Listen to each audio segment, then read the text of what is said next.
is something that's been coming to mind for me. I feel like it's been like this for several years when it comes to music, the state of music changing, when artists release albums. Back in the day, we used to be able to listen to albums from beginning to end. Mm-hmm. For you, what is an album in recent history, like recent times? What's an album that you can listen to with no skips from beginning to end? Because you know what I'm saying, quality music has changed. Recent. Song lengths have changed. A lot of things have changed, but it's very rare that you find an album like that you can, beginning to end. You may repeat some songs as you're going through it, but then you can still just go through what's one that you can think of. I have one, but I'm gonna let you think. Wow, a recent album. It could, let's say, within the past 10 years.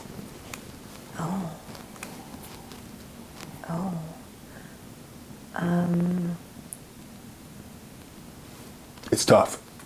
It really is tough. But when you find it, you're like, yes, finally. You know who has music like that for me? Anderson .Paak. Okay. He's just a vibe all the way through and through.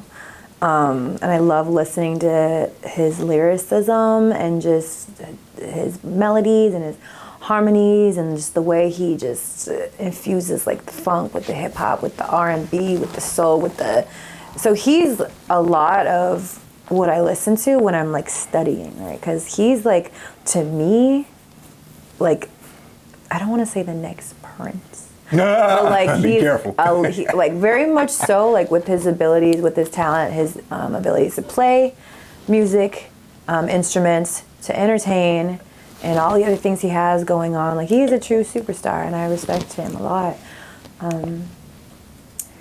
So I liked Malibu. I think Malibu is my favorite album off of his that I could listen to. Beginning to end like that, no skips. For me, it's The Weeknd's last album, Hurry Up Until Tomorrow, for me. I didn't hear it. I feel like The Weeknd, I mean, yeah, if you've listened to him, you know, he has that dark, big sound. You know, you heard the music. But this last album that he put out, it was like, I'm going to try to listen. Every song, it's like, it's on point. Yeah? At least from my perspective. That's for me. That's the most recent album for me. There's other ones prior, but for most recent, because that album came out early part of last year, that's the one for me. I know I'm kind of weird. I want to check it out now because I don't think I've heard. It's a good one. It's a good one. It has the Timeless track on there with Playboi Carti. That's the one for me that's just been from beginning to end, no skips. Okay. Maybe some repeats on the way, but no skips. But hey, you know, that's something I've just been kind of wondering. I'm like, man, what's the one from beginning to end? Yeah, that was a tough one though. It's a tough one. Because like I said again, it's not often you run into that. Not in recent, you know, in terms of music, it's not often that you run into that. Yeah. Most definitely. I pay attention to your Instagram. And we talked about Japan earlier with inauguration reaching Japan. You have a saying on there that on one of your posts where you make a reference to the saying, and I'm familiar with this. If you get on the wrong train, get off at the nearest station. The longer it takes you to get off, the more expensive the return trip will be. That is very true. I remember all the late nights and early mornings I've had, and I fell asleep, and I'm like, daggone it, I'm 4 stations past my station. And you really do got to pay more. You really do pay for it, literally, and sometimes figuratively. For you, Sativa, what are some trains, or what is one train that you got on and that you felt like you stayed on it too long and you were like, I got to get up on out of here so I can get back? For me, it's a romantic relation. Being in the wrong, just not a wrong relationship, being with the wrong kind of person in a romantic relationship has always been, has always held me back, slowed me down, and ultimately has been a distraction of mine.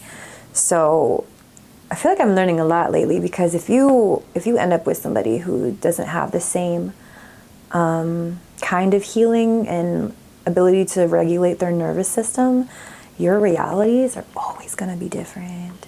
They're always going to be different.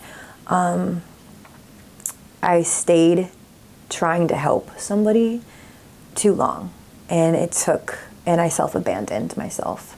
Because I did that, it put me in the hole mentally, financially, spiritually. I was not in a good place because I stayed there too long, and it cost me. I had to make that up financially. I had to figure it out. I had to dig myself out of the hole, because by the time all of my energy and my resources were completely depleted, I didn't have anyone to pick me up. And that is something I will never forget. I will never forget that. So that hits heavy when it comes to the past relationships that I've been in. Did you feel like you did too much with that? I absolutely did. I didn't know, because I'm such a giver, and my love language is acts of servitude and gifting. It was just literally, I emptied myself. I literally gave you my cup until I couldn't help myself anymore.